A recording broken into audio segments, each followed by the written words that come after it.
무역 적자와 인플레이션. 지속적인 무역 적자. 국력을 결집해서 수출에 주력했지만 박정희 정권 내내 무역 수지는 적자였다. 매년 평균 1억 5천만 달러씩의 적자를 누적하고 있었던 것이다. 해외로 물건을 팔아 벌어들이는 돈보다 해외에서 원자재와 설비를 구입하는 돈이 더 들어갔기 때문이다. 달리 말하면 우리가 열심히 만들어 팔았던 상품은 저임금의 바탕을 둔 부가가치가 낮은 품목이 주류였고,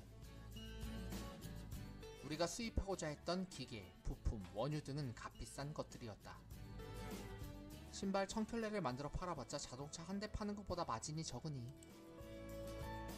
때문에 외화는 언제나 부족했다. 물론 무역수지가 적자 행진을 지속했던 이유는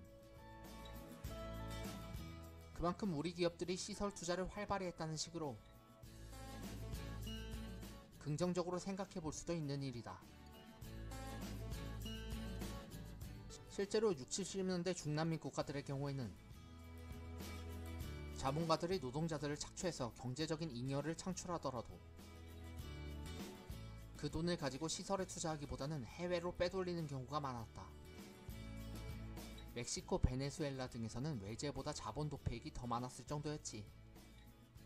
그런 부분들과 비교해보자면 우리나라 기업가들의 기업 가치관은 그보다 훨씬 더 건전했다고 자부할 수 있는 일이다. 다만 매년 누적되는 무역 적자는 외채로 메꿔야만 했기 때문에 80년대 초반 즈음이 되면 우리나라는 세계 빚쟁이 국가 탑3에 들어가기도 한다. 외채가 많아지면 돈을 빌려준 나라에 대한 의존도가 높아질 수밖에 없다는.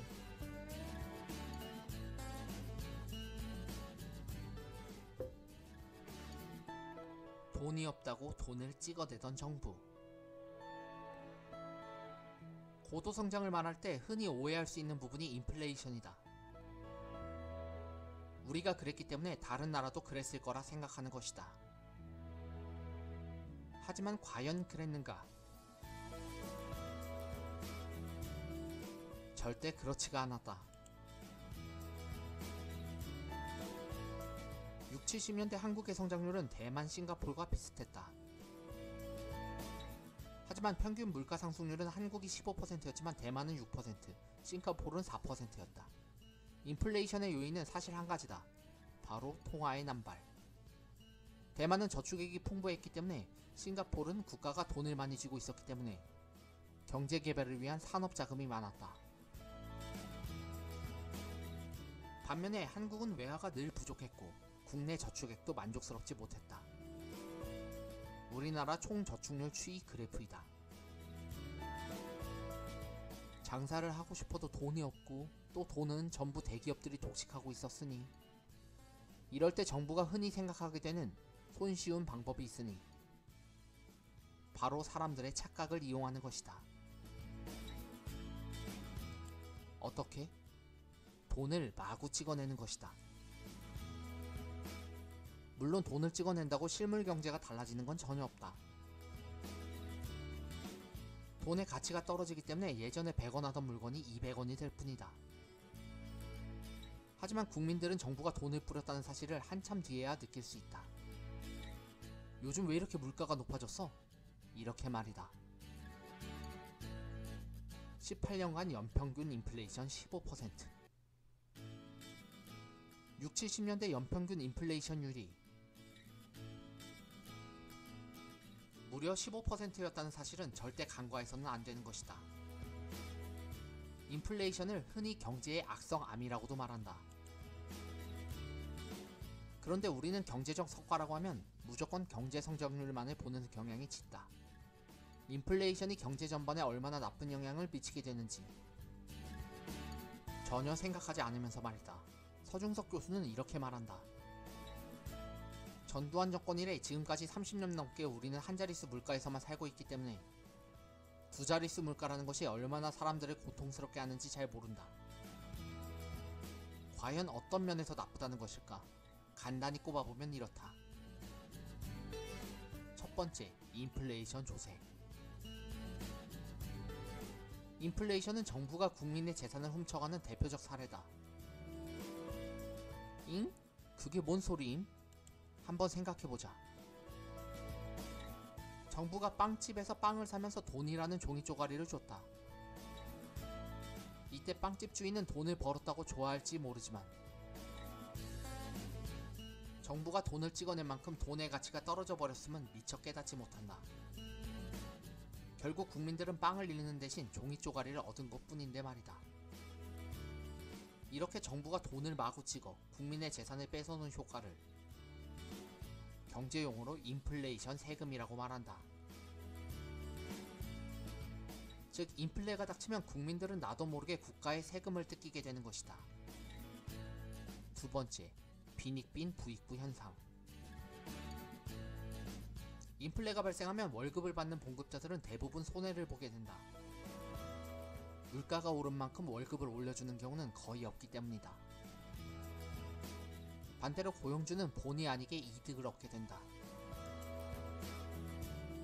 빈익빈 부익부 현상은 바로 이렇게 심화되는 것이다. 인플레가 심각했던 60~70년대에 오죽했으면 일을 할수록 가난해진다는 말도 나타났을 정도이다. 1977년 여공의 월급으로 흑백 TV 한 대를 장만하려면 60~70년대 여공들이 두 평방에서 3~4명씩 자던 벌집의 사진이다. 한 푼도 쓰지 않고 무려 3~4년을 모아야 했다.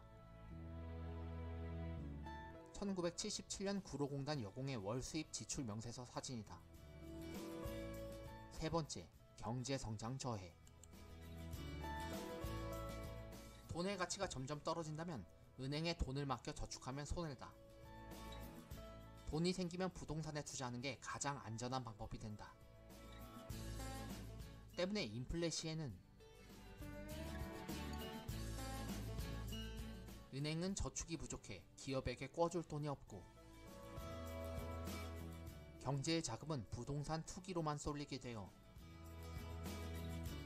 경제 성장은 크게 저하되고 만다. 실제로 60~70년대 우리 경제는 은행에서 꿔줄 돈이 항상 부족했고 괜히 사채이자가 40%에 달했던 게 아니라는.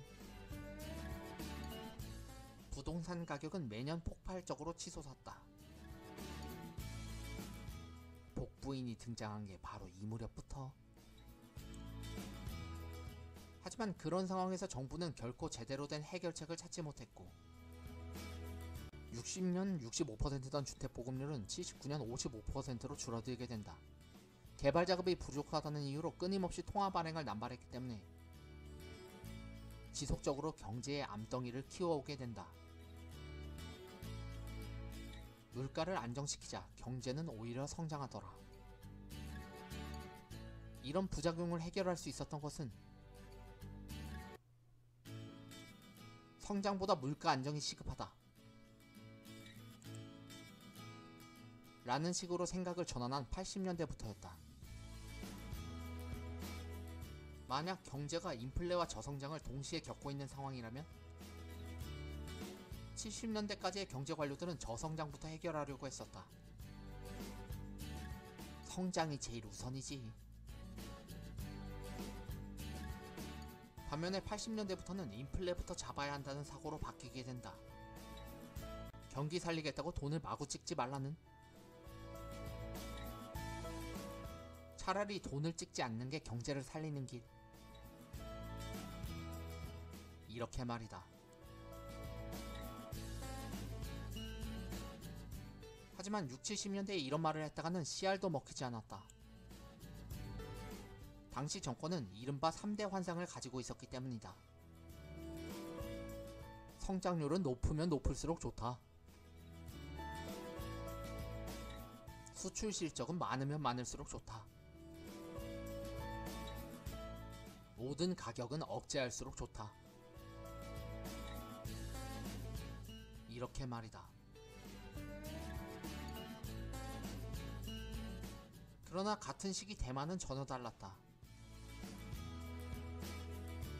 물가 안정이 가장 우선이지.